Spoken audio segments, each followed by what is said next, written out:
The Institute for International Economic Studies was founded in 1962, and to mark its 50th anniversary, members of the Institute have helped to arrange two conferences. One conference is on growth and development, and that conference took place Monday, Tuesday, and today. And the last part of that conference is taking place here in the form of a panel discussion. The second conference starts today with a panel discussion and will go on Thursday through Saturday.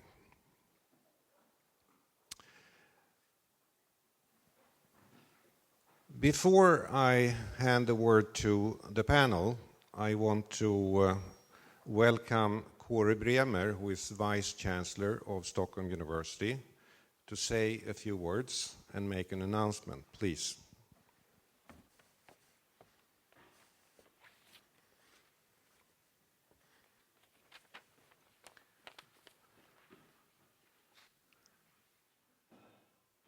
Dear guests, it is a great pleasure for me to welcome you all to Stockholm University and these two panel discussions commemorating the 50-year anniversary of the Institute for International Economic Studies. We have many distinguished guests here, representatives of the government, external funding bodies, the international community of distinguished scientists, teachers, staff, students from Stockholm University, and I hope also representatives from the general public who have chosen to come here and listen to us today.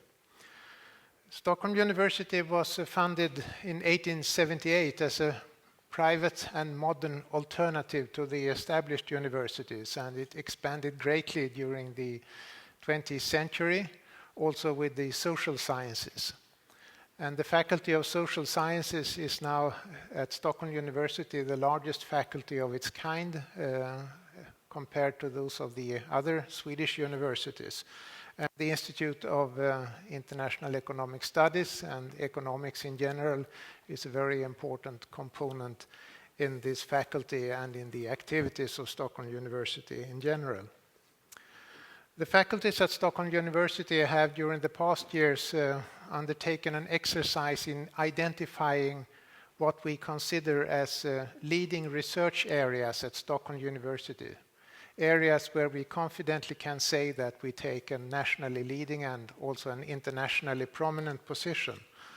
And it is no surprise to you perhaps that one such leading research area at Stockholm University identified by external peer reviewers is political economics, which is at the heart of the research at the Institute of International Economic Studies. The Institute was founded 50 years ago, as we know, by the well-known economist Gunnar Myrdal. And after him, a number of very distinguished and well-known economists have succeeded him as directors of the Institute. Assar Lindbeck, Lars Calmfors, Torsten Persson, and currently Harry Flam. The Lindbeck Commission during the 1990s is an example of how Stockholm University, scientists at Stockholm University successfully and significantly can contribute to the development of the Swedish society. Assar Lindbeck, who is also here today, he has identified 10 principles for successful research at the University Research Institute. And it would take too long to read them all, but I will read out the beginnings of the first 4 ones. A research institute should try to reach the international research frontier and indeed contribute to push that frontier ahead. For such ambitions to be fulfilled, it is important to publish internationally, especially in prestigious academic journals, so that the research is evaluated by the international research community. It is important to have outstanding foreign visitors at an institute, to import knowledge, and to give a further boost to the international aspiration level. Every researcher at good institutions tends to develop his or her own international and should develop his or her own international research network.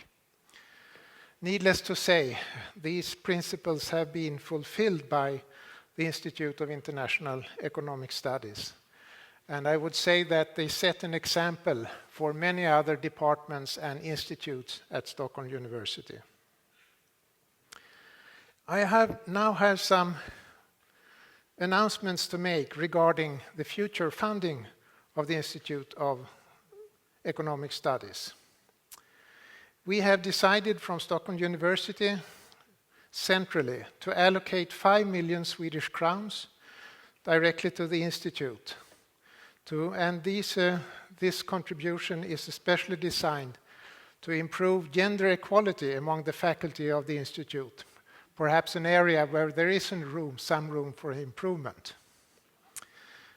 I would like to see that these resources, if possible, are used to recruit a female full professor or a visiting professor, female visiting professor at the Institute. Secondly, the government has announced that they will allocate specifically and in commemorating the 50 years anniversary, 10 million Swedish crowns to the Institute of the International Economic Studies. And we are at Stockholm University, of course, very grateful for this very unusual contribution outside the ordinary funding system from the government to the Institute. Thirdly, and most importantly, I am very happy to announce that Knut and Alice Wallenberg Foundation and Marianne and Marcus Wallenberg Foundation have decided to allocate, to commemorate the Institute 50-year anniversary, 25 million Swedish crowns. Thus, the funding for the Institute the coming years is boosted with 40 million Swedish crowns, which I hope will further strengthen the position and make the Institute even more successful.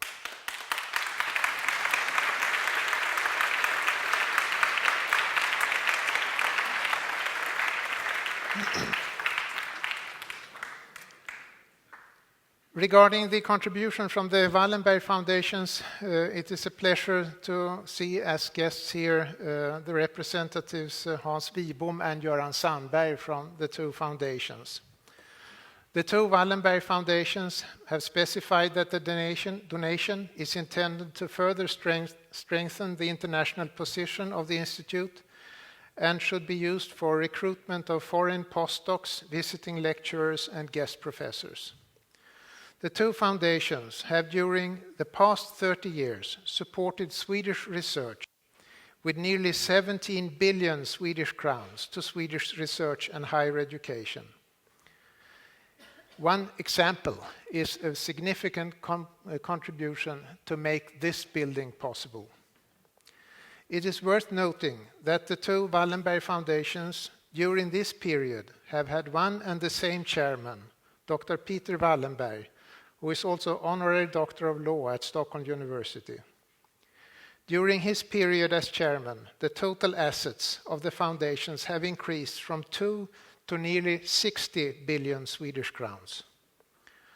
By their focus on scientific quality, long-term funding, and substantial grants, Knut and Alice Wallenberg Foundation and Marianne and Marcus Wallenberg Foundation have made a significant contribution of great importance for the development of Swedish research.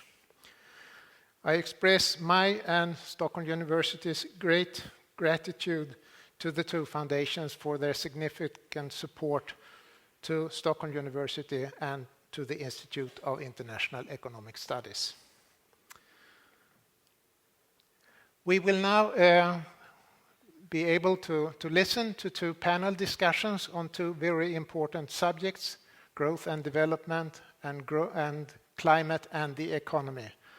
And in conjunction with these panel discussions, there has also already taken place a Nobel Symposium on the first subject, the first days this week, and the coming days there will be another international conference on climate and the economy, commemorating the anniversary. I wish the participating scientists all success with their symposia, and I hope that you all will enjoy the forthcoming 2 panel discussions. Welcome.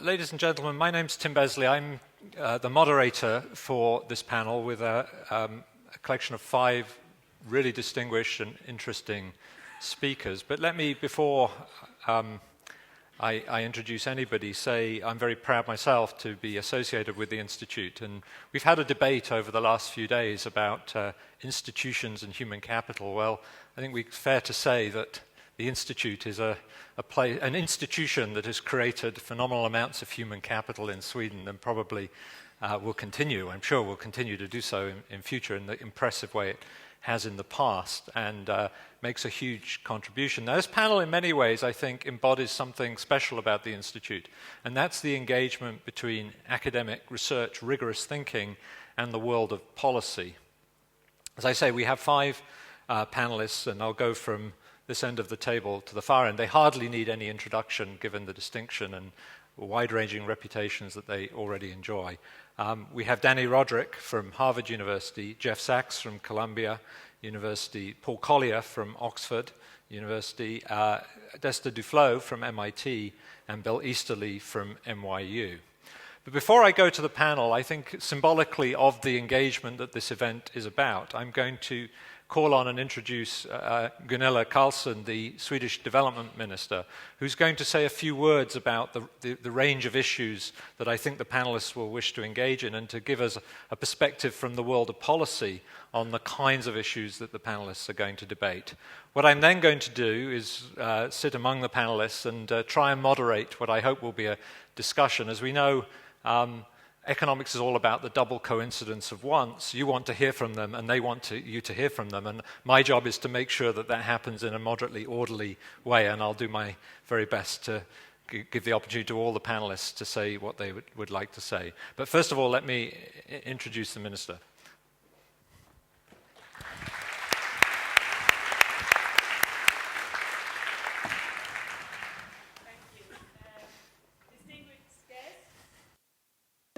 Friends, it is a great honor for me to be with you all here today, and I congratulate the Institute for its 50 years, for achievements, and I thank you so much for this event here today.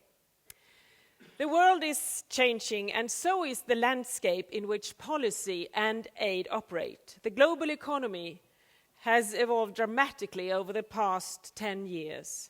Developing and emerging economies are driving economic growth. New sources of development finance are mushrooming. New actors and instruments are finally entering the development scene. Never in our history has wealth expanded so quickly. The economic development of China and other parts of Asia has led to massive drop in poverty rates. We are witnessing freedom revolutions in North Africa and the Middle East. In Burma, democracy aspires. Digitalization is spreading across the globe at a rapid rate, providing new and exciting opportunities to engage and create change. However, our future and the way ahead are still full of challenges. We are worried, sad, and upset about what's happening in Syria. More in general, the space for freedom activities is shrinking in many parts of the world.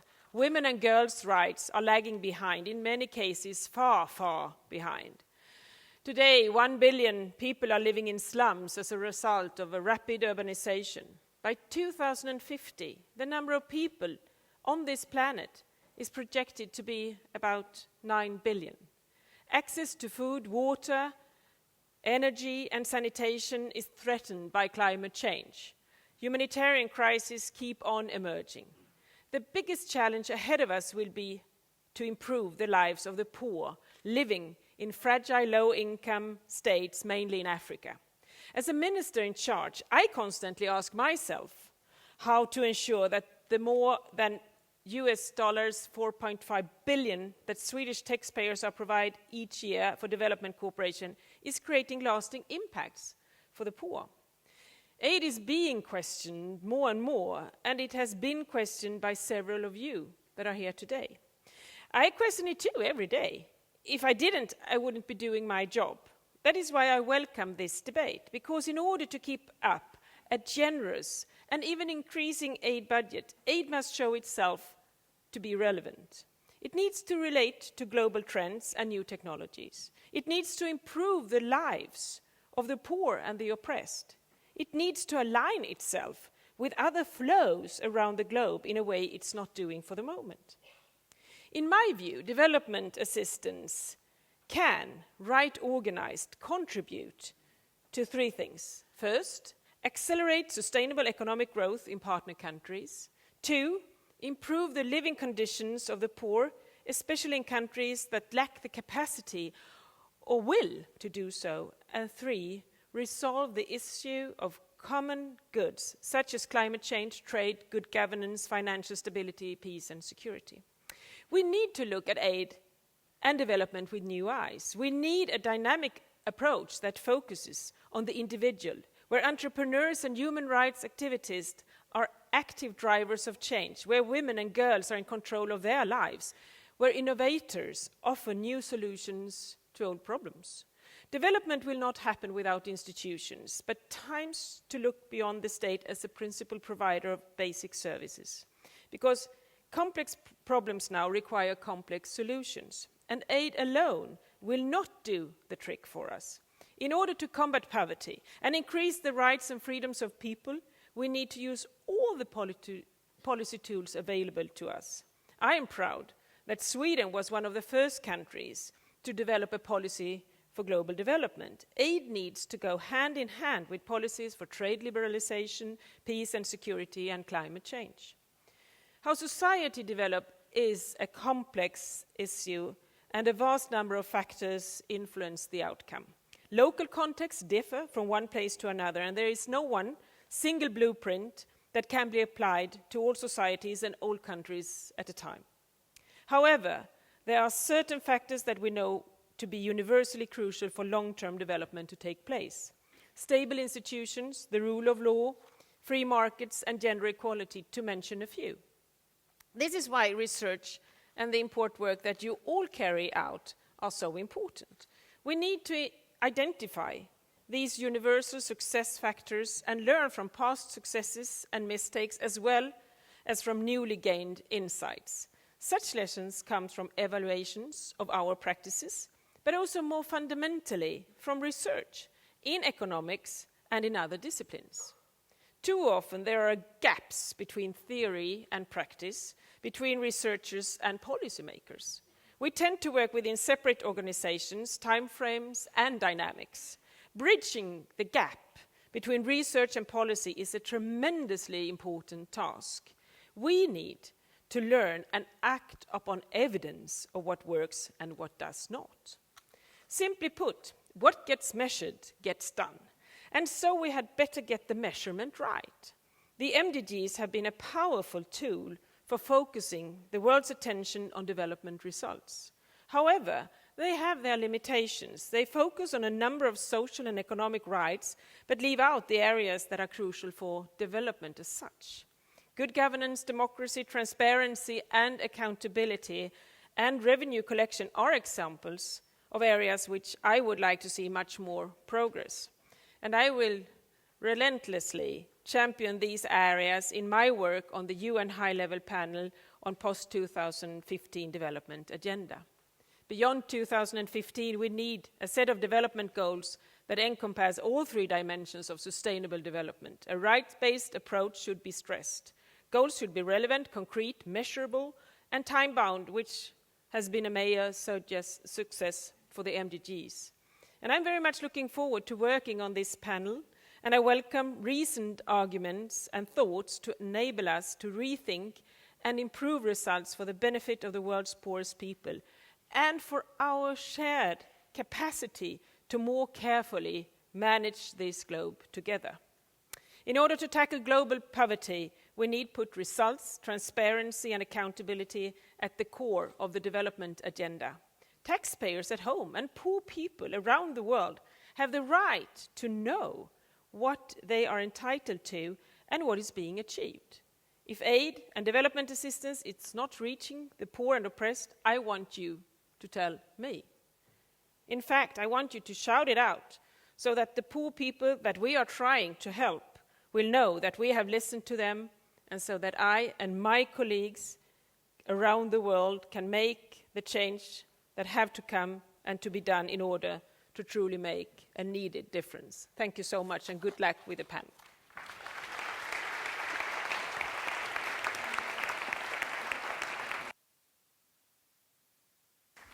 Well, thank you for, I think, very succinctly and directly laying out some of the challenging issues which I'm sure will come up during the panel. So what we're going to do is to try and have as much as we can a discussion up here. I'm going to begin by asking Bill Easterly, actually, to sort of give us a perspective on the fact that there are quite a few people out there who've argued in the past that aid programs have failed to live up to expectations in promoting development. Bill, do you think we're beyond that debate now? Okay, Tim. Well, let me give this a little bit of a personal spin. My friend Jeff Sachs and I, and apologies to the other panelists, I want to start the discussion with a little dialogue with Jeff, and that way evade the firepower of the other three. Jeff and I have been debating this in writing for a long time now, for 6 years.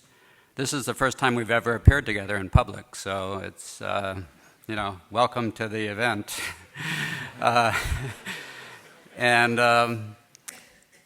To get right away to your question, Tim, yes, I think it is time to move on, and I personally want to move on. I'm really sort of tired of being identified as the guy who says the opposite of whatever Jeff Sachs says.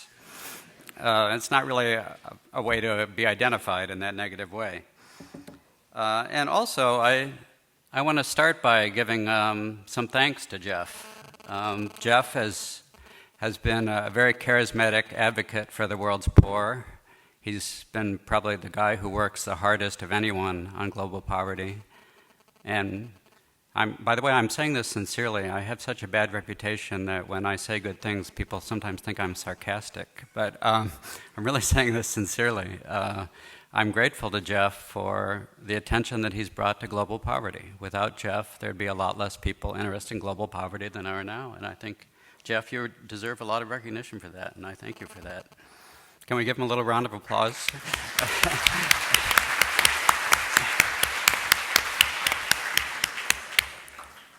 Okay, now I'll revert to being mean. So I don't want to rehash the debate. In fact, I don't really want to talk about aid at all. I think it's time to move the debate away from aid and towards development. What promotes development, not what does aid do. I mean, there was a time to have the aid debate, but I think it's getting sort of past its sale date, and it's time to move on. And I think the emphasis on aid has somewhat contaminated the debate on development in the following sense, that, and this is the central point I wanted to make in the short time that we have, is that I think it's created this sort of technocratic illusion about how to do development. That the way you do development is you specify this set of technical solutions, these solutions are implemented, and then development is solved, poor people become rich. And that sounds good, and it's very appealing, and it would be very nice if it were true. But it leaves out a very important ingredient, which is people. It takes people to implement technical solutions. People are affected by technical solutions, and these are left out. It also leaves out politics. There are people with power who have some interest at stake when technical solutions happen. They may not want those technical solutions to happen. They may want other technical solutions to happen or no solutions to happen that benefit them because they have the power, and poor people don't have the power. Now let me give you a very simple example of what I mean by how you can go wrong.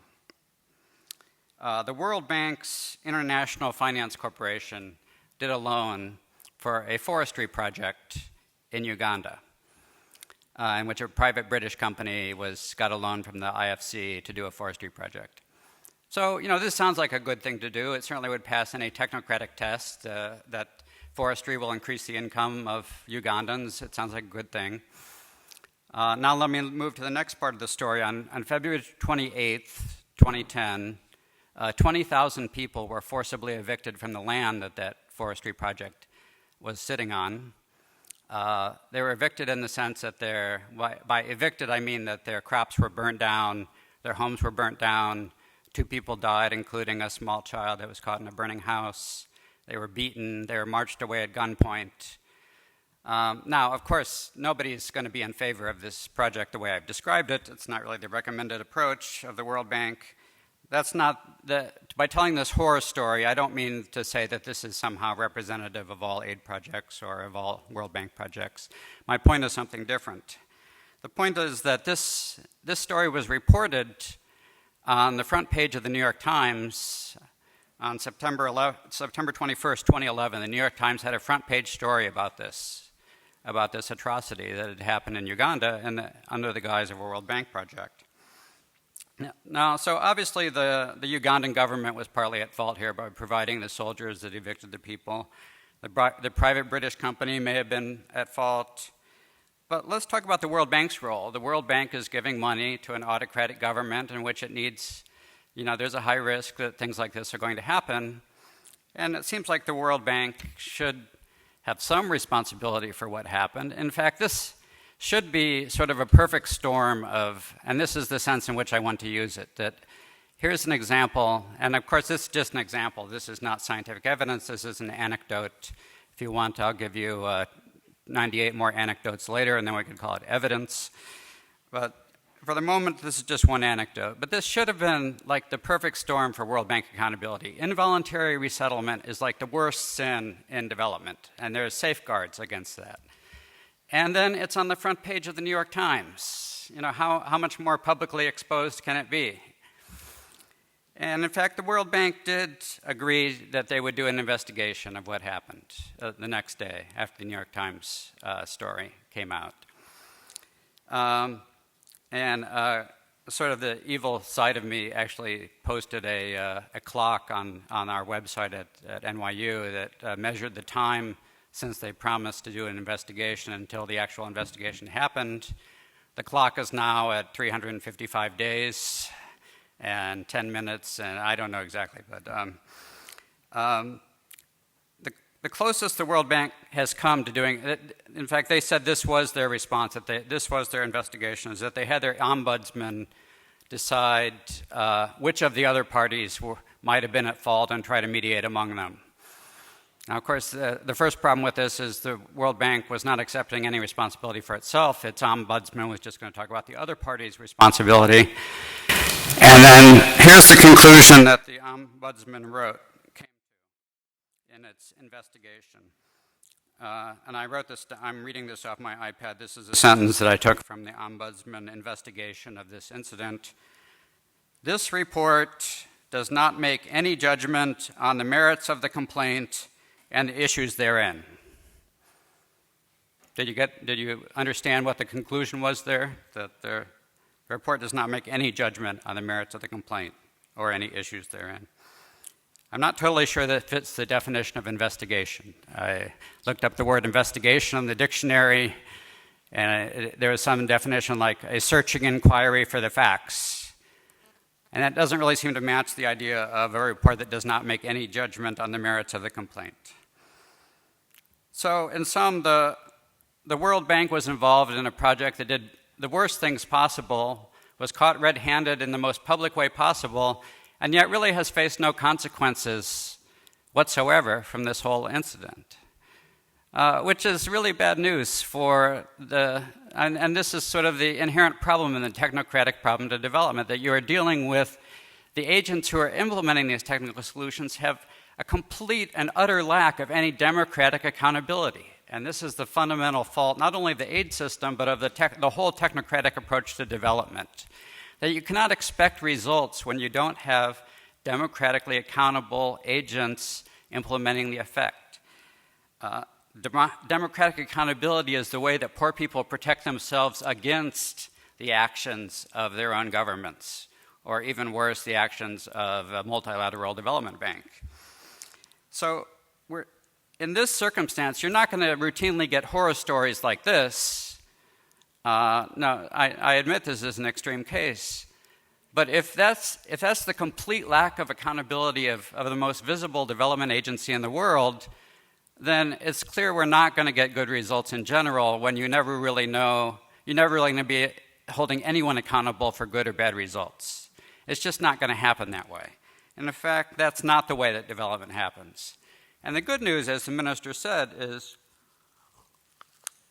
even though the technocratic approach to development has failed, has always failed, it's been around forever. It's been around since Harry Truman announced it in his Point 4 address in 1949. It's been always the characteristic approach of development. It's failed repeatedly, but the good news is that development has happened anyway. The good news is that despite the scorn for the democratic rights of the poor are asserting their own democratic rights more anyway. Democracy is spreading, and democracy in the deep sense of not just majority voting, but of poor people asserting their rights against these depredations of the rich and powerful. So the good news is that development can happen, it is happening, it will happen more, but it will not happen through the technocratic approach to development that's been so characteristic of the development establishment until now. Thanks very much. Okay, thank you, Bill.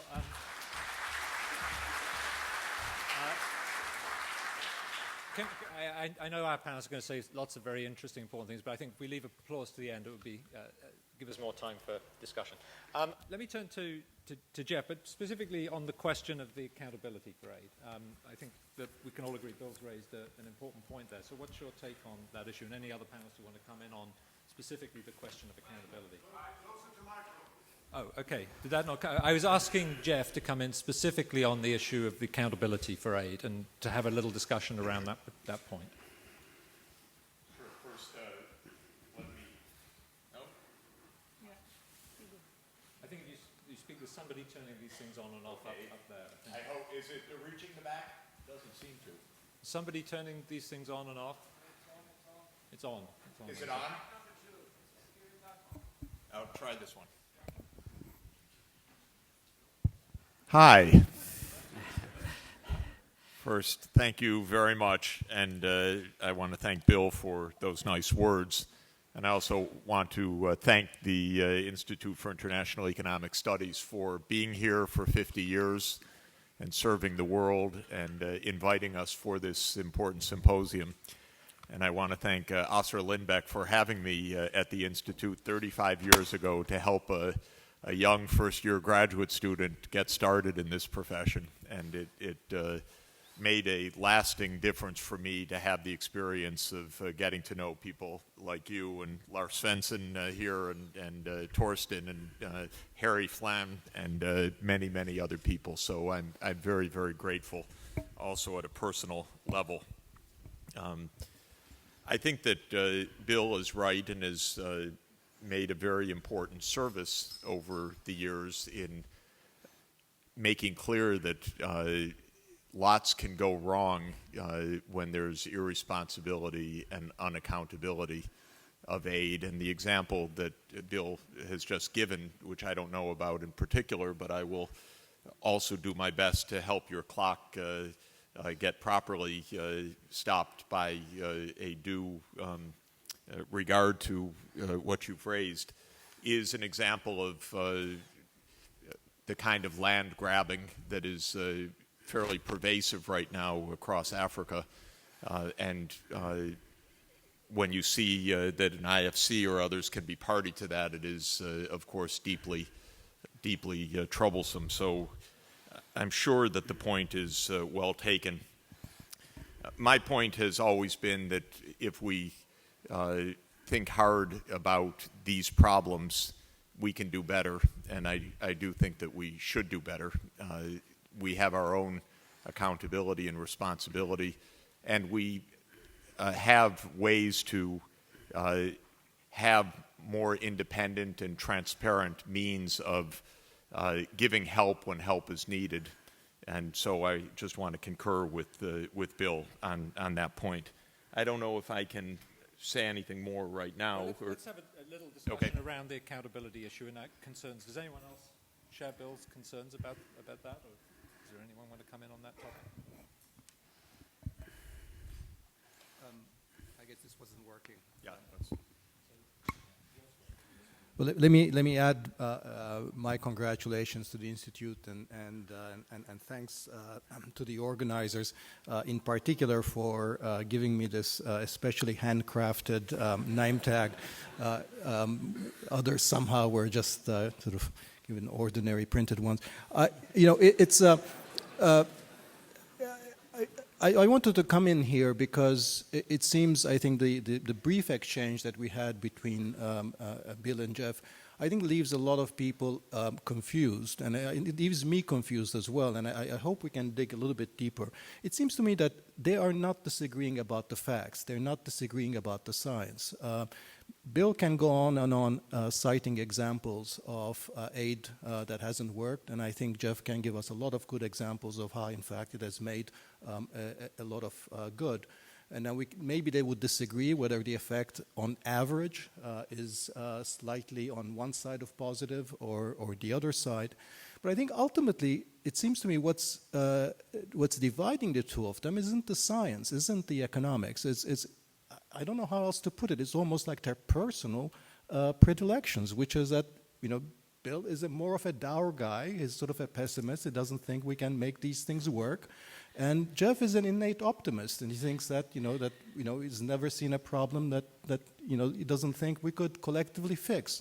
I think this is a fundamental divide here between the two sides that I think I wanted to highlight, that so much of it isn't really about the facts and the evidence and the science, but really about our innate optimism or our innate views about whether we actually have an ability to make the world a better place or not.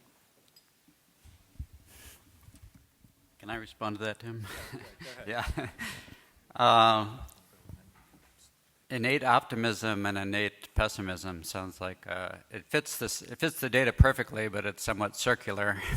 Anyone critical is an innate pessimist, and so on.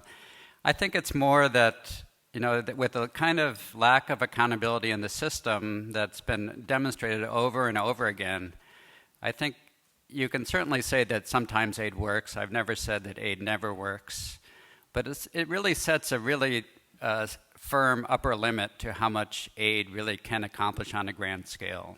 I just don't think that this kind of technocratic system with a lack of accountability can possibly be the main engine of development, and I think Jeff is arguing that it can. So I think that's the difference. It's a theoretical and empirical difference. When you don't have incentives and accountability in the aid system, it cannot be the engine of development. I don't see any prospect for the political constellation changing. The reason the World Bank is not accountable is not just because it's evil. It's not evil. It's just responding to its own political incentives. The political incentives facing the World Bank are to perpetuate itself, to keep making loans, and it has a constituency that is not able to care or monitor much about what it does. So that's a political incentive. There's no prospect of that changing. So that just means there's an upper limit to what can be accomplished with aid. That's the reality. Now, the good news is there's a lot that can be accomplished by poor people on their own, and they are accomplishing that. So that's, I think, that's not innate pessimism or optimism. It's where do you choose to put your optimism? I choose to put the optimism on poor people helping themselves, which they already have done in a remarkable way, never before done in history. And I think they deserve the congratulations, not the aid system. Okay, so one One take on this debate that we've heard a lot about in the conference is that it's about the institutional structure into which aid is placed, and that perhaps you could be both an optimist and a pessimist simultaneously, depending on where exactly in terms of the institutional structure things happen. And so one view, as we've heard, is that weak institutions are a key explanation for the failure to develop. And I guess we could think that might have implications for aid policy. I don't know what Paul thinks about that. Yeah, thanks. First, I agree with that thesis. I think institutions are key. And I also think that is, at least initially, bad news for aid, because if we think of the Besley person thesis of how do good institutions get developed in a country, you start with the need to raise revenue, and that forces the building of a tax system. And once you've got a tax system, you can capture some of the growth, and so you've got an incentive to help growth by building legal institutions and so on. So the direct effect of aid is to reduce the incentive to build a tax system, and that's a negative for institutions. But it needn't be the only effect of aid. So let's acknowledge that institutions matter and that aid has some negative effects, and now let's think how can that be countered by other effects which are positive. So let's say institution building is key, and those things have to be built. That requires capacity, and so you need to affect the incentives to build the incentives for the capacity to build the institutions. And aid has a long tradition of affecting that you provide technical assistance which makes it easier to build things like a tax system. Let me get practical and talk about the big opportunity that people in the poorest countries face over the next decade. And it's going to be make or break. They're getting billions of dollars, not from aid, but from natural resources. Now, the natural resources also directly weaken the effects of the incentive to build strong institutions. Directly, they make a government unaccountable. But so there's a huge opportunity, billions of dollars going to the poorest countries on earth, and if history repeats itself, that'll be a missed opportunity. So can aid do anything to strengthen the institutions that are needed to harness that big opportunity? What are the key institutional processes? One is capturing revenues. Now, for example, the International Growth Centre, which Robin Burgess and I co-direct, we are, and that's DFID funded, so it's an aid-funded organisation. We're making a big effort to advise governments on how to build tax systems that better capture the revenues from natural resources. And we know the default option, because if we look at the history of resource extraction in Africa, it's that the revenues haven't been captured by the government. We've had weak negotiations, a lack of geological information, very poorly designed tax systems. Aid can do a lot to rectify that. The second big channel is once you've got your revenues, how much of them do you save versus just spending currently? Ghana, they discovered oil in 2007. Initially, they just went on a spending spree. Now they've rethought, they've introduced constitutional rules to require savings. Again, technical assistance, building the knowledge base, which is something that can be done externally, is part of the influence on Ghana, pulling back from squandering money to saving it. Once you've saved it, what do you do with it? You need to invest it domestically, not these sovereign wealth funds. Sovereign wealth funds are fine for Norway, but they'd be stupid for Africa. The money needs to be invested domestically. And for that, countries need to build the capacity to invest well, a process I call investing in investing. I'll give you two examples of where aid has helped that. The International Monetary Fund, which is quasi-aid agency, has recently built an index called the Public Investment Management Index, which benchmarks for 90 countries in 4 different dimensions the effectiveness of their public investment process. Benchmarking is the start to improvement. Once you've benchmarked, you can try and make things better. Second example is a friend of mine, Kefalo Yansana, who's finance minister of Guinea. Now, he got a check from Rio Tinto Zinc, $750 million, iron. He managed to save 250 million of that, and he put it in a little investment fund to fund domestic investment. He is desperate to get a donor to put some money into that fund, not because he needs the extra dollars, but because he knows that donors have much better practices on investment, on scrutinizing projects, evaluating them, procedures for implementing them, than he has domestically. And so he wants a donor to put money into that fund and say, of course, a condition for putting money in is that across the fund, proper first best practices, international best practices are adopted. So those are examples of where aid can actually help countries to build institutions. Finally, institutions are very important, but they're not the only thing that matters.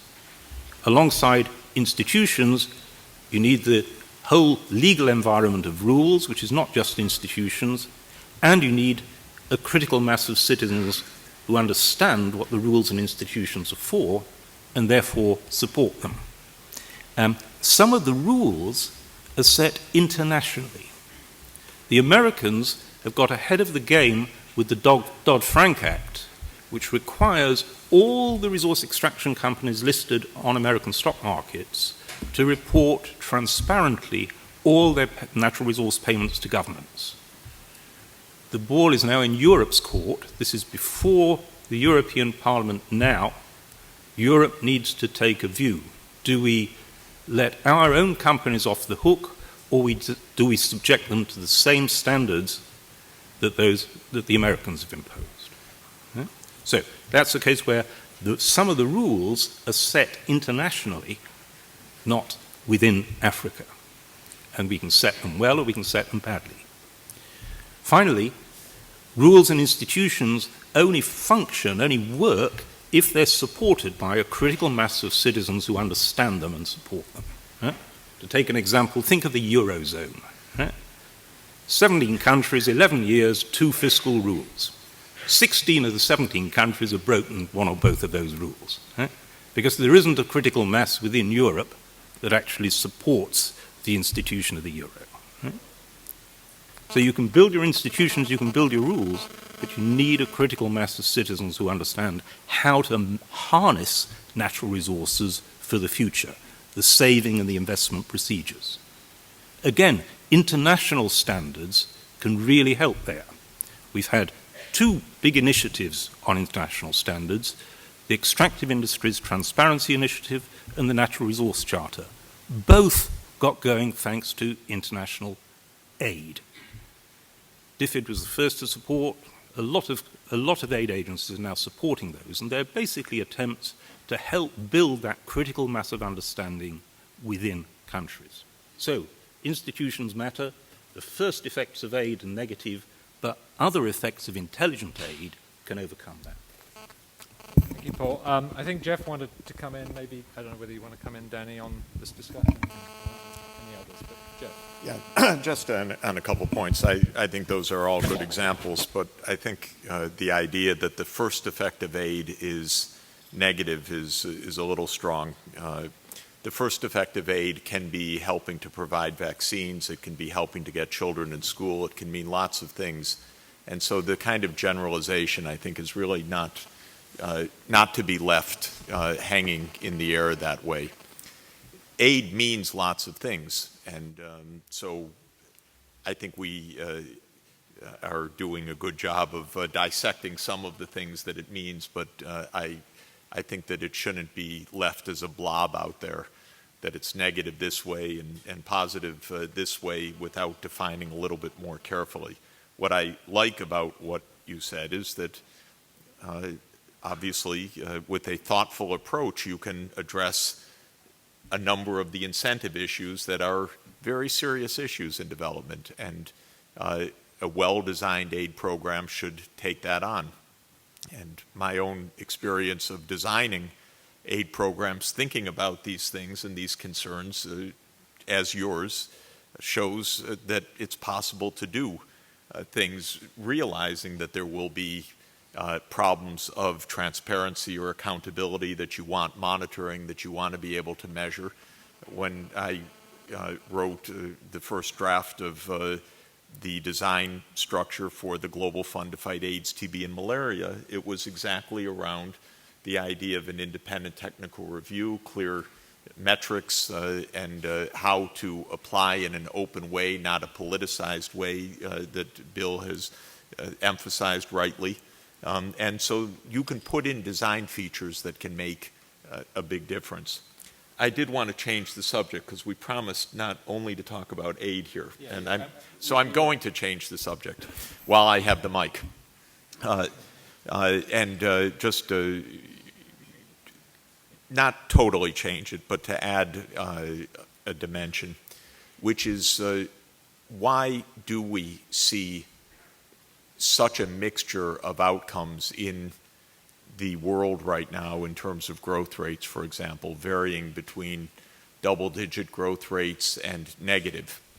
And economists, I'm going to unfairly generalize, but I'll generalize just to be provocative, tend to think that this is all because of policy and that this is mainly because some places get it right and other places are terrible. And I think that this is not a proper base assumption. There are many reasons why there's a diversity of experience in the world right now. And in 2 minutes, I wanted to say the following. We're living at a time when technology is successfully diffusing very widely, very rapidly. That is giving a bias towards growth in poor countries. So we're living in a period where there is a broad convergence taking place. And on average, developing countries are growing well and poor countries are achieving growth. And the simple best metric of this that I know of is that there are 6 billion mobile subscribers today, most in the developing countries, and there were only 10 million mobile subscribers around 1990, and this is a market-based diffusion worldwide. I see it in the villages everywhere in the world we work, where a few years ago there were no phones, now there are, and it's making a world of difference everywhere. So we start with convergence as an underlying force, but there are big differences of how fast market forces are working. And I would put ahead of institutions the power of market forces right now. And by that I mean costs. Where do you want to do business? Where is it profitable? Of course, if there's an oil well, they'll go anywhere, to the middle of the jungle, to the middle of the continent, to the middle of the Arctic, wherever it is. Oil is such high value that you can attract investment no matter what the institutions are, period. But I would add a list, just as a little bit of a checklist. Places closer to coasts and ports develop faster, places that are more remote. Chad, Niger, Burkina develop much less fast. There's no compelling reason to do business there except if there's some resource. Inland places always have had a much greater challenge. Places with high disease ecology burden because of their vectors, their temperatures, their precipitation patterns, human ecology interacting with disease have a much harder time.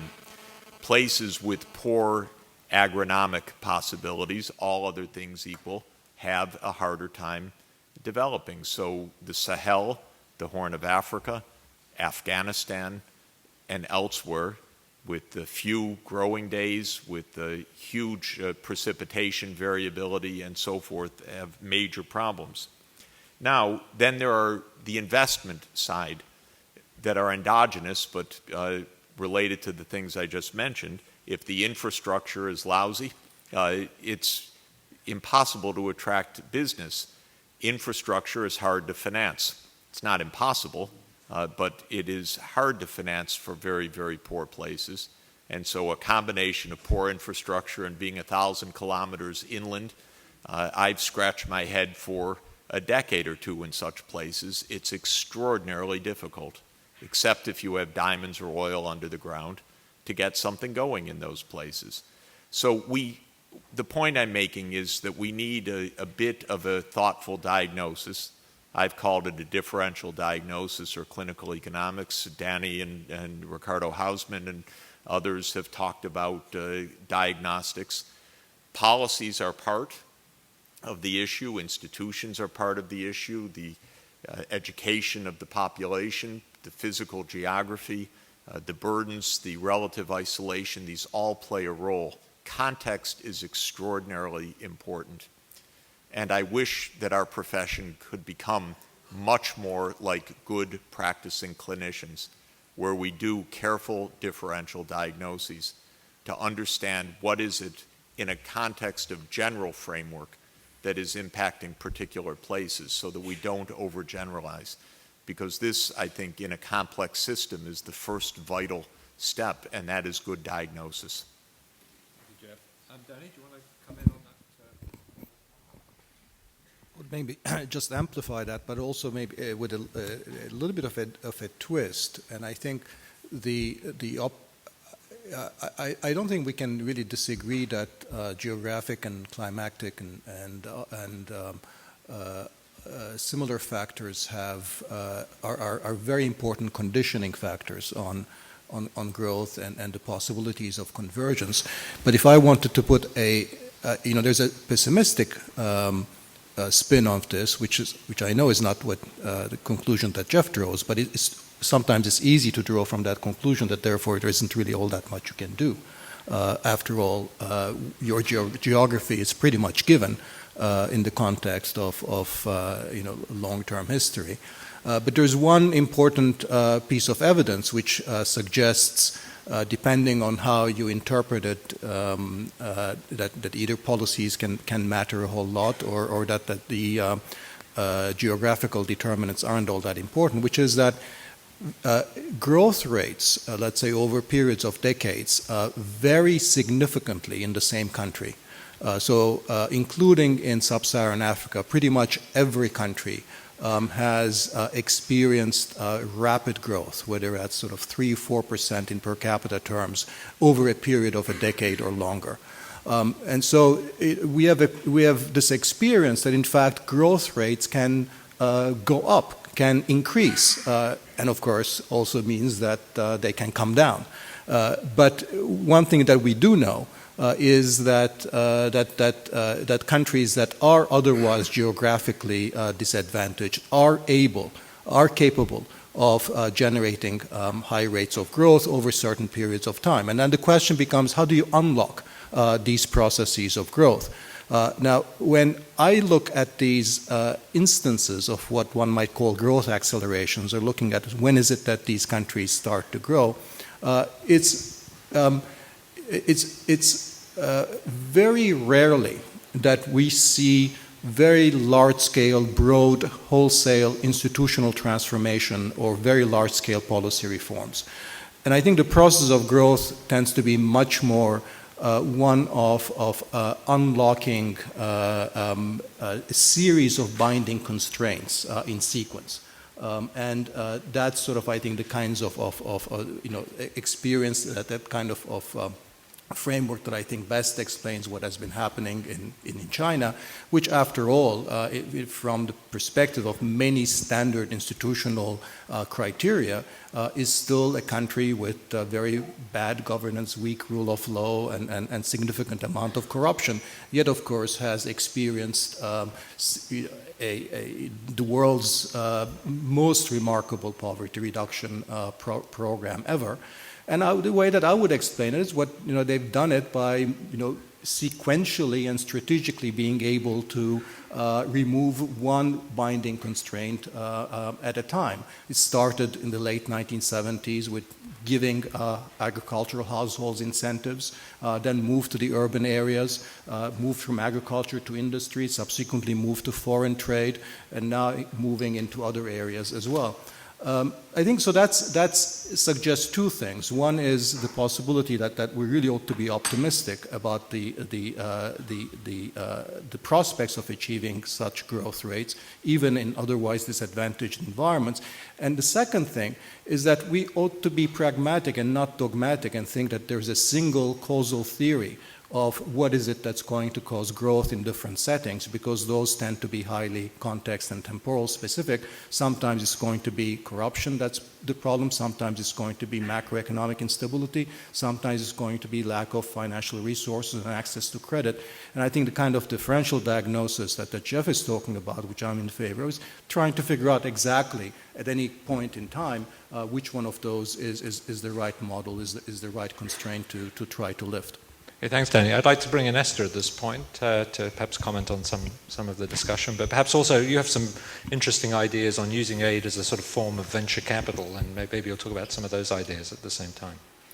Let me maybe first. So my head is spinning a little bit because it's probably the nature of this exercise. But I feel maybe until Dani just now that everybody is speaking in capital letters. That there is this. So first, Bill said he was not going to talk about aid, but of course proceeded to talk about aid.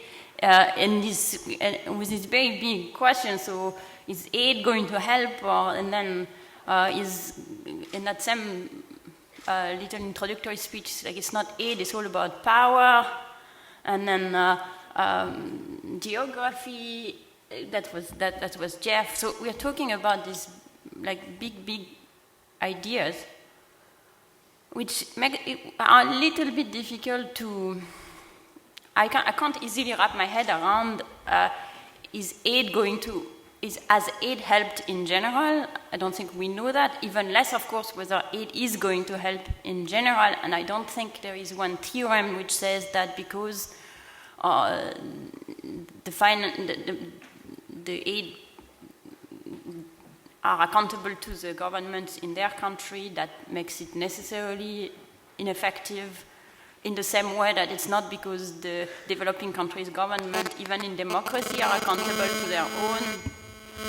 to their own citizens. And in some places, say India, where the democracy is sort of okay, had a terrible forced relocation incident not so long ago and across history. So there's not a one-for-one relationship in any of these things. On the other hand, it's a little bit risky to go all the way towards saying, well, we have to look at what has been happening here and what's the binding constraint here, because then the danger becomes good things are good. And then that's a little bit, it's a little bit hard to attempt to derive lesson, except the general, maybe that's the lesson, except the general lesson, which is we can only look at one specific case, probably more in history than prospectively, and try to understand what's going on here. So I think it's more useful. I think part of the reason why this is difficult is because the question is framed the question in the objective is framed in this very ambitious, certainly at some level the right goal ultimately, which is to either, depending on the panelists, eradicating poverty or getting growth going, and perhaps one is related to the other. And those are questions which I wish we can answer. I think because of what Dani just said, that prima facie tells us that's going to be very difficult to answer, because growth keeps coming and going for reasons that we don't fully understand, for reasons which may or may not have to do with institution, for reasons which may or may not have to do with some technocratic help at a moment or another.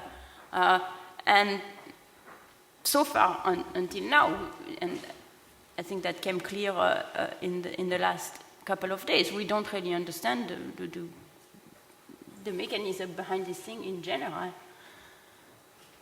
therefore, that means that some people definitely need to keep thinking about that and try to solve this problem. And in the meantime, the solution is, what can we do? Well, what can we do? First, who is we? If it's we academics, or we as aid ministry, or we as people of the world, will have different answers to this question. I completely agree with the fact that eventually the decisions that are going to matter are the decisions by developing countries themselves, both the citizens and the government in those countries. That's simply where the money is from an accounting. Like, aid is too small to really make a huge difference. It can make some difference, but not a huge difference. Where, so the locus has to be the developing countries. That doesn't mean that it has to be only the market in the developing countries. It will have to be partly the government, but it will be about finding the right policies in those countries. And that's going to be a process which has to be a combination of, I think, some amount of technocracy. Doesn't have to be internationally led technocracy, but some amount of technique, simply because you have to learn how an economy functions, and that's not an easy process, and some amount of democracy that is going to be making the big societal choices about where a society wants to go at a moment or another. And so the question becomes, how can this work better? And I think you can have 100 examples of aid going badly and 100 examples of local policy going badly, and as many or more as each of these things going well. And what we really have to do is to say often when it goes badly, it's because someone has the wrong incentive somewhere, but often when it goes badly, it's because someone doesn't know anything about what they are trying to do. Often policy is driven by someone sitting in their office. It doesn't have to be in Washington. It can be in the capital of the country, dreaming up some nice plan that has absolutely nothing to do with the reality of the ground and therefore doesn't work. So the first thing we have to do is to try, therefore anybody has to do if they want to solve any problem, is to try to understand how this problem works in practice. That means, to come back to the point of aid, since that becomes that's a little bit the elephant in the room here, is once we understand that aid is never going to be very important quantitatively. We have to think what aid could role possibly play for not being hurtful. It could play a role in helping this process moving along. It could play a role in helping the developing countries, in helping creating a knowledge base for the developing countries to then act on them with choices. And that would account some technical solution, like how do you eradicate malaria, or green revolution is an example of something that has happened in the past, which was quite successful from a technical point of view. Or it could be things like how do you organize elections, what is important for citizens to know in order to make the right decision, what type of information can they process, what's the best way to process the information. And that's the ways that we can only learn from experience. We, meaning anyone in the world, can only learn from our own experience or the experience of neighboring countries. Where I would spend the aid money is making sure that countries have the resources to do this experimentation, both on all of these things. Maybe working. That means that things don't have to work. They should not harm, but they don't have to work. They don't have to be big. They don't have to be grandiose. They just needs to be trying things out and aggregating the knowledge in a way that can be then useful for anybody to draw upon. If you want to come back briefly on this, I don't know if anyone else does. I'll maybe come to Bill in a second too. Just briefly, and then we'll. I think nobody here, and certainly not myself, says that aid is the key.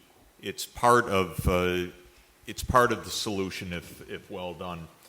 Esther mentioned two examples that I think are pertinent. The Green Revolution was largely funded initially by the Rockefeller Foundation through Norman Borlaug's seed breeding, and it made possible a utter transformation of India, and from India and the models there, also China and much of the rest of the world, in terms of raising staple crop productivity from about 750 kg per hectare or 1 ton per hectare to more than 2 tons per hectare, and this was a transformative change. So this was quite pivotal. Is it the only thing that counts? Of course not, but it was very significant. Disease control is another area where aid has been enormously powerful and enormously successful. Public health is a technical system. There's both a knowledge component and a commodities component, and one of the most successful aspects of the last 10 years has been the reduction of malaria morbidity and mortality by an estimated 40% or so from the peak. And this was made possible by even very modest amounts of aid, about $2.5 to $3 billion a year, that enabled a massive distribution of basically 3 sets of commodities: bed nets, artemisinin-based drugs, and rapid diagnostic tests, which were deployed on a very large scale, saving cumulatively millions of lives, but also having a deeper effect. So I think the point I was trying to make on the differential diagnosis is not that geography is hopeless, makes a situation hopeless, but if you find out that disease burden is a major problem, it gives you an idea that that's an area of high priority to invest in. Or if you're 1,000 kilometers in the interior, I really, really recommend you worry about your roads, your fiber, and your airport, because without that, there isn't a chance in the world for you. So these diagnostics help to identify what are the high social return investments. Then you can take the next step and ask, are those private or public, or private and public? What features of the structure of those investments make them susceptible of various kinds of interventions, either market or non-market. But the purpose of doing the diagnosis isn't to say, my God, I'm in a terrible place in the world, so let's wrap it up. It's rather to say, let's understand what are some of the severe impediments that may be responsible for convergence being just a bit harder here than it is someplace else. And even within China, we know that coastal China boomed when China opened up, and China had what is in effect the world's largest foreign aid program over the last 15 years, but it was within the country. They called it the Western China Development Program. It was a massive, massive shift of funds from the successful East into the infrastructure of the central and western provinces. An aid program, basically. It was highly successful. It built the roads, the power grids, the clinics, the schools. It was an aid program, but it was within a country. Bill? Yeah, a couple quick things. On the Green Revolution, I certainly agree it was a good thing. It worked. I've heard the Green Revolution mentioned in every single positive defensive aid that I've ever heard. So this is now time number 1,231, and it happened 40 years ago. So could you please come up with a new success story for aid, just for variety? On Esther, obviously technology is part of the solution. It's a question of who has the incentive to make technology work, and who has the incentive to make these technical fixes work. So, one thing I admire enormously about Esther is because her research is so rigorous, she's extremely honest about when things go right and when things go wrong. And in Poor Economics, she gives this example of how one scheme for monitoring teachers' absence was very effective in making the teachers show up. And then they applied this more or less identical idea to health workers, and it had the perverse effect of having the health workers show up less, because the health workers found out that their bosses could care less about whether they showed up or not, and so the monitoring system told them something they previously didn't know, that when they were monitored, the bosses could care less, and so they stopped showing up. So, this is, again, I don't mean this to be any typical of anything except the fact that technical solutions always need to be adapted to local circumstances, which I think Esther and Dani's work also certainly implies. And so what you need is not so much a technical solution, you need like a problem-solving system that is going to, where people will have the incentives to fix these problems when they arise. And I think democratic accountability is a problem-solving system. Like to just close with this idea, suppose that the Uganda the Uganda evictions that I had talked about at the beginning, suppose those had happened in Ohio. Now, Ohio is not randomly chosen, it happens to be my home state. Just imagine what would have happened in Ohio if Obama had sent in the troops to evict Ohio farmers, financing with the World Bank financing a British company who is evicting Ohio farmers from the farmland around my hometown, Northwest Ohio. Ohioans would completely go crazy, and the government would never get away with this. When I say Ohioans would go crazy, I mean even crazier than they are now, which is saying a lot. This is just inconceivable that this could happen in Ohio. And why is that? It's because of democratic accountability. This is not rocket science. This is the lessons of several centuries of experience with problem-solving systems in the form of democratic accountability. So you wanted to come back in briefly on this, and I'm going to go to Paul for a few comments, and then we'll shift gear a bit. So the question is once you've said democratic accountability, what have you said? The question is even that requires then something to make it work. Like otherwise, these are words, or this could be words enshrined in a constitution, but unless it is embodied into something in practice. In India, there's plenty of democratic accountability in principle, and yet this is in India that the nurses fail to show up to work. So that's kind of people show up for elections. There is democracy in theory and in practice, and yet that has not. Democracy is not just majority voting. That has not made. That's the point. Which is after that, once you have set democratic accountability, we need to get to work into how this works in practice. And how do you do that? By trying things out. Again, by saying, how is it that you make voters, for example, if you give more information to voters about what their elected representatives have done in the past, like they're doing systematically in Brazil, or what has been done in more experimental way in India by Abhijit and others. What happens if that again becomes a question where it's not sufficient to say we need democratic accountability. It's not, you're going to make it work only by going quite dirty, by getting your hands quite dirty into details of how the democratic institutions function in practice in the ground. Okay, Paul, you wanted to comment on some of this? Well, I think we'll probably all agree that the democratic accountability means something in detail, and it's fundamentally built through domestic struggle, both national and local. And so aid has a peripheral role there, not a zero role, but a peripheral role. But I just wanted to build on what some of the other panelists have said. First, Jeff, I thought the world's biggest aid program wasn't China's aid program to Western China. I thought it was China's aid program to America. Because China has bought, I believe... Us pay it back. They bought, sort of treasury bills at pretty well the same terms as IDA loans.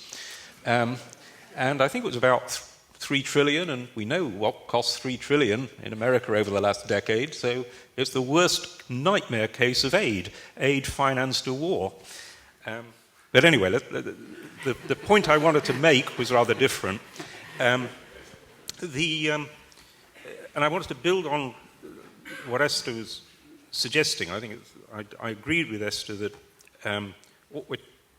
the best we can do is strengthen sort of domestic capacities to solve problems by building the knowledge base and so forth.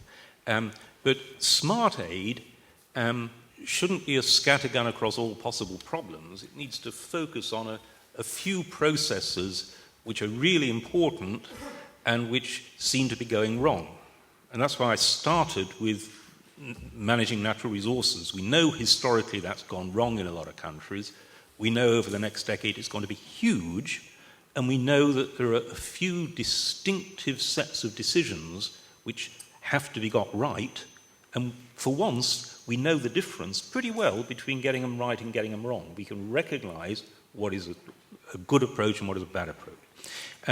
But natural resources are not the only area. I would say cities are something which is in the process of urbanization, hugely important for Africa. It's the least urbanized continent. We know that over the next couple of decades, Africa is going to urbanize very rapidly. And we know that the urbanization process to date in Africa really hasn't looked very good. You know, it's created big informal slums which are at the same time crowded and yet low density because they're low rise.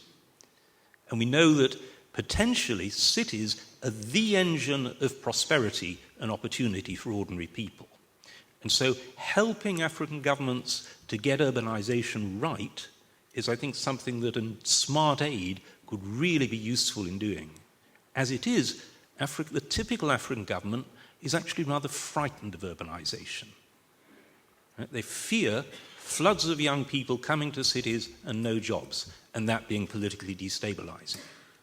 And so their preference is keep people in the countryside. But that strategy is sort of guaranteed to impede development. We know that cities are fundamental for development.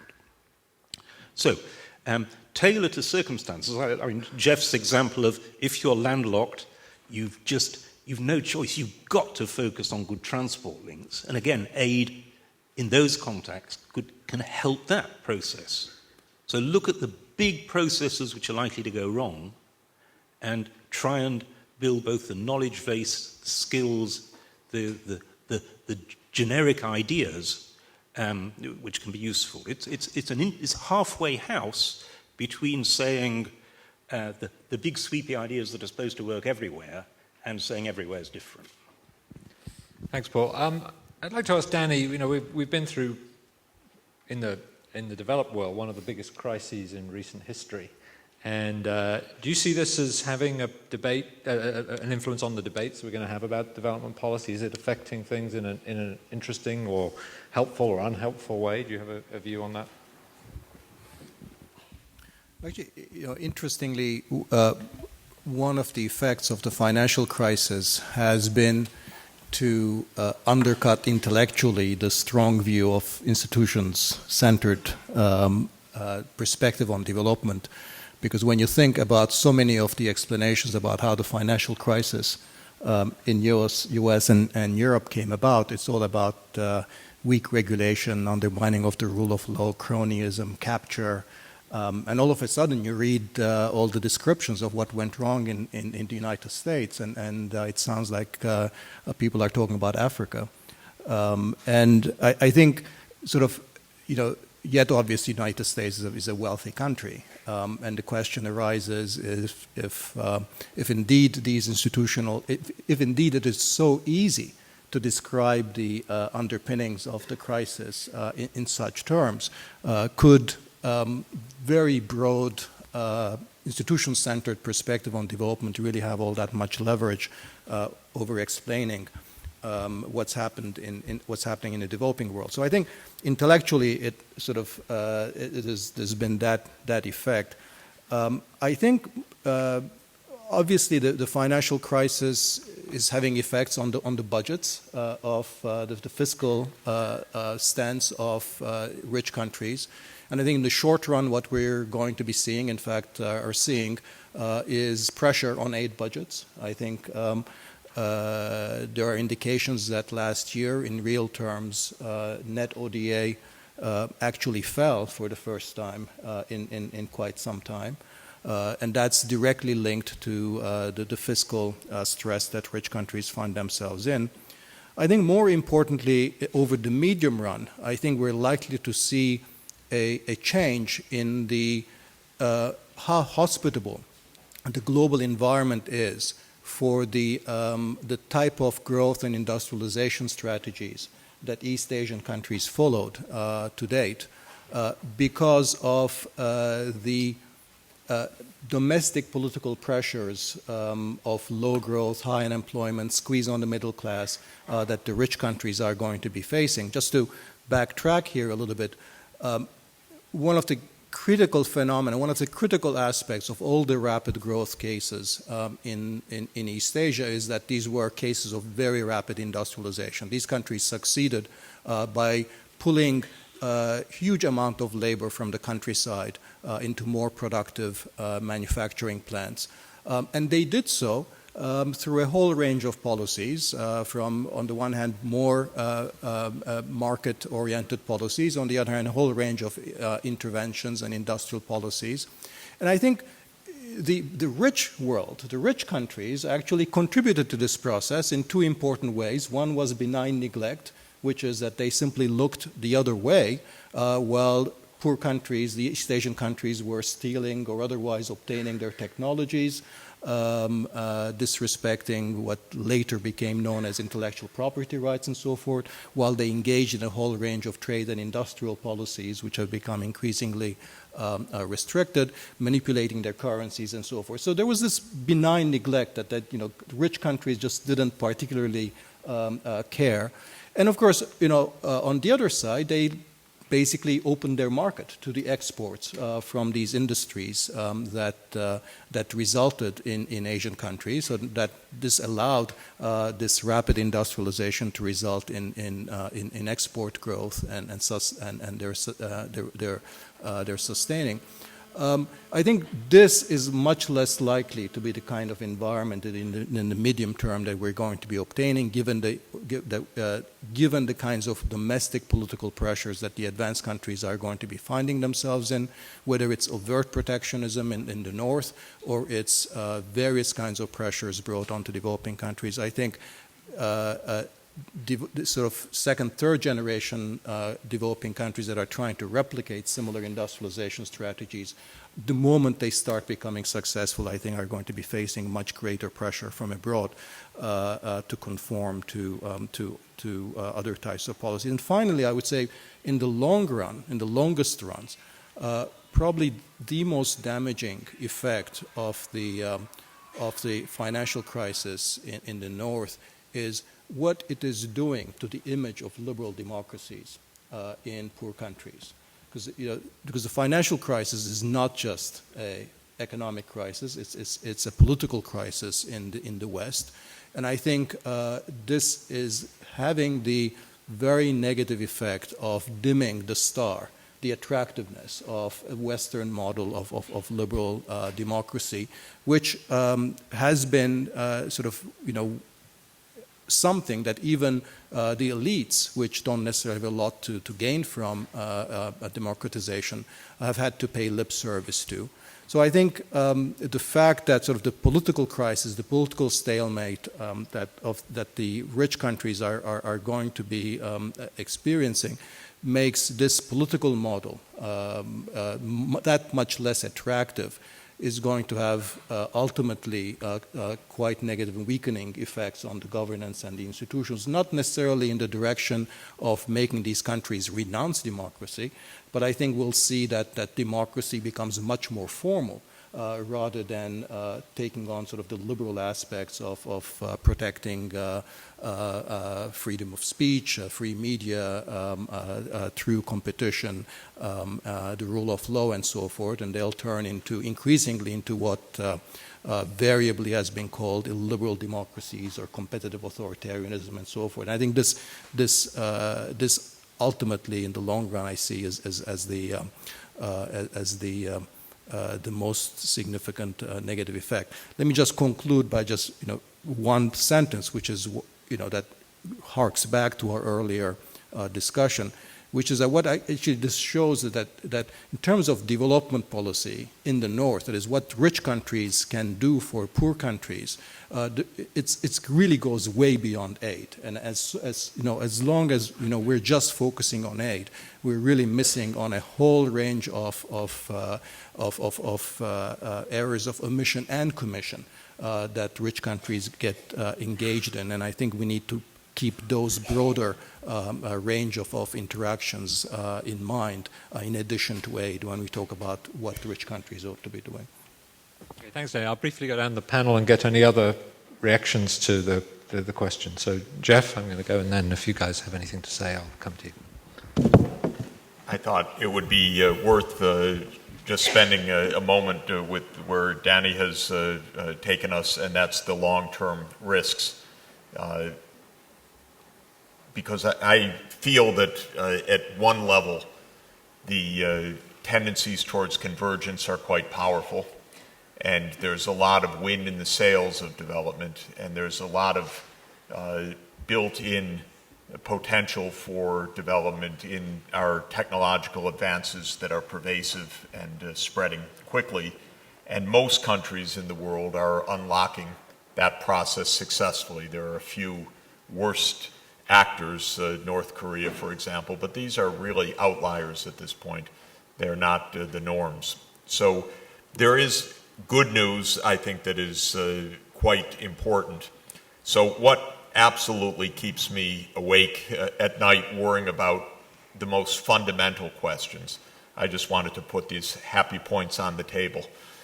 First, of course, climate impacts, and we're coming to that in the next session, could be so serious and within a matter of decades that they overwhelm the realities of what we've been discussing. Large parts of the world could become uninhabitable with hundreds of millions of people in them. And I believe that what we're seeing in the Sahel, the Horn of Africa, not to mention the American Midwest this year, are harbingers of what will come shortly. So this really worries me big time. And we're not even beginning yet to address this at all seriously. Second is population dynamics. Not the slow growth in Europe. That's good news from my point of view. I think the idea that Europe has a crisis and it has to raise the fertility rates is not right. We don't need ever-growing global population. What does worry me, though, is that today's 900 million people in sub-Saharan Africa, on current fertility trajectories of the medium forecast of the UN, go to 3.3 billion people in sub-Saharan Africa by 2100. I won't elaborate except to say I don't know how ecologically this could be handled. I don't believe that it could be handled. A Nigeria of 750 million people, which is one of the forecasts, strikes me as ill-advised from Nigeria's point of view and not conducive to the kind of development and quality of life that we're looking for, and I worry very much about it from the long term. Third is the fact that not any society, though Sweden comes perhaps close, has really shown how to make diversity work for the long term, and we're entering an age of much greater diversity of populations that are on the move and will be on the move, and the pressures are tremendous. It's always deranged American politics, as Gunnar Myrdal famously wrote about more than half a century ago, but it's deranging American politics today. It's deranging European politics, and how we handle diversity is phenomenally hard and in a way unsolved. And fourth, not a cheery subject at all, if I had to think of one really big global risk on top of climate change, we know that we're mixing pathogens and recombinants of microbial pathogens so relentlessly now, and they spread so fast that whether it's SARS or H5N1 or others, if we're not on guard about global communicable disease. This is probably realistically the #1 mortality threat other than war that we face. And we have had several dry runs of this, so to speak. We've had one global pandemic of HIV in the last 25 years. And if we let our guard down on the control of epidemic disease everywhere and the surveillance of epidemic disease everywhere, we'd be making a huge mistake. So I want to put in 3 cheers for Karolinska and hope that you keep your research up because we absolutely need this as one of the fundamental pillars of 21st century well-being and survival. Thanks, Jeff. So let's go down the panel. Paul? Yeah, well, let me say something more cheerful. That was pretty grim, but just a warning. The global crisis had a silver lining for a lot of the poorest countries. First of all, they didn't themselves go into crisis.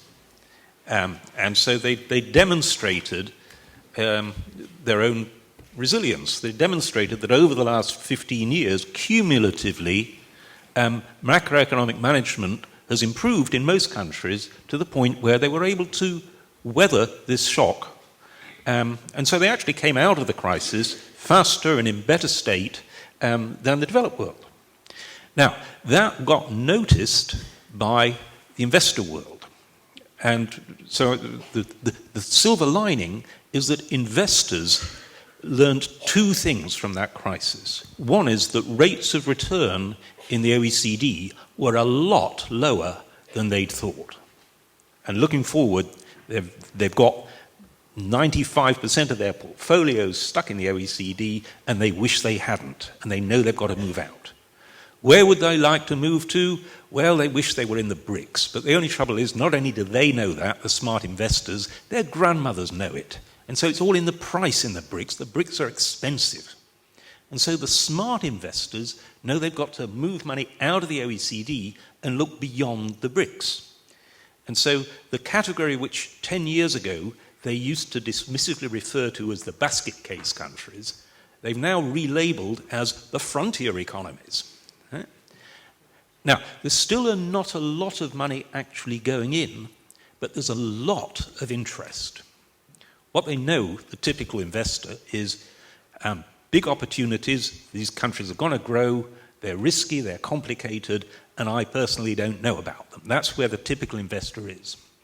Now, there's a real role, I think, for the public aid agencies, both in top slicing some risk and in trying to basically gear up that process and speed up that process of private investors learning about and moving their capital into the frontier economies. Let's call them that.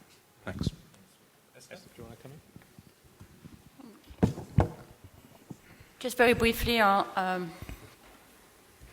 want to agree with Jeff both about the climate question and the population question. On the climate, though, I think clearly this has much to do. This is something that clearly has to be done mainly in rich country. This is where, and particularly if you count China as a rich country now, that it's an aid giver to America. This is where the poor countries are the ones who are going to pay the bill, but the rich countries are the ones who are. So this is really an example of Dani's point that's really a rich country to get their acts together if that's possible. The place where it's maybe not true is, and I think we don't know, there is a big question mark on that, but that's quite possible, is what you were saying about population, is how it's going to, how population growth play in that equation. And I think we know very little, but there are reasons to at least fear that fast increase in population will put eventually pressure on the resources that are available. That's, it's not new to worry about that. That was Malthus's concern way back when, and until now not been realized.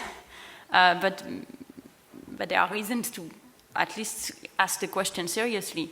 Now, where we need to be careful is what this implies is not necessarily that we need to do now what we hope now might work, say,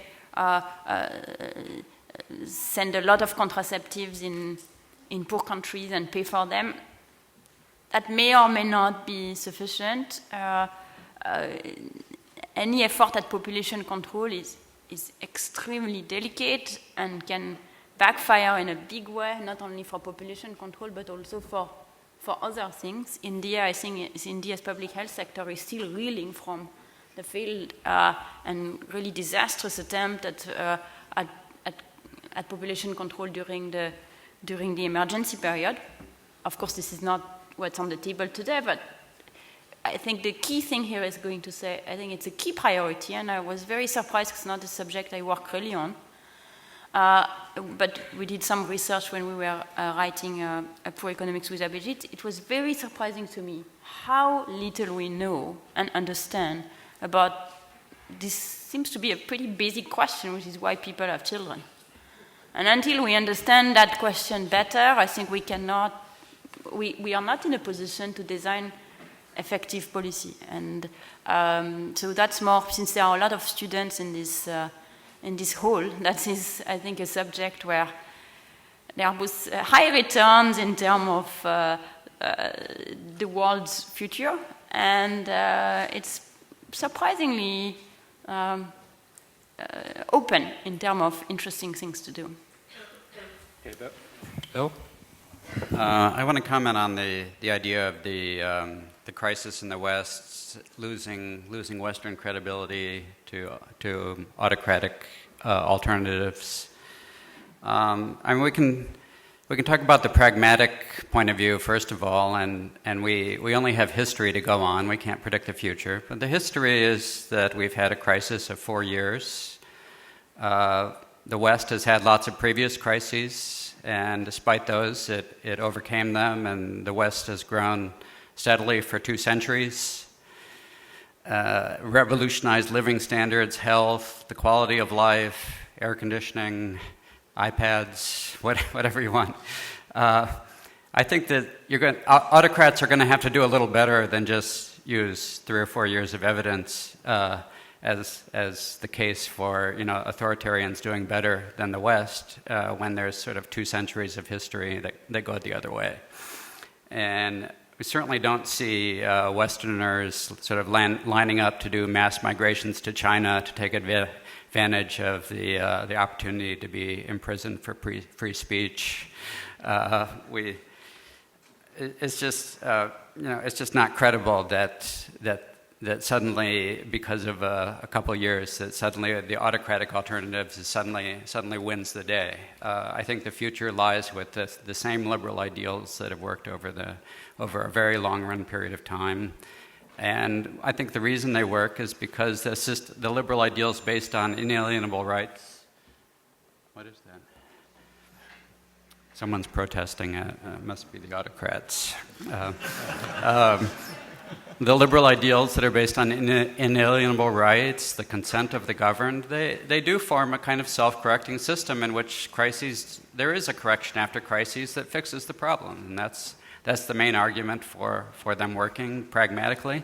And of course, they're also a desirable value in and of themselves. That doesn't mean that we should rig the pragmatic research. I think that has to stand on its own. But I think we have to recognize there's no such thing as value-free technocratic development. You do have to choose your values. What do you value? Do you value rights of the individual?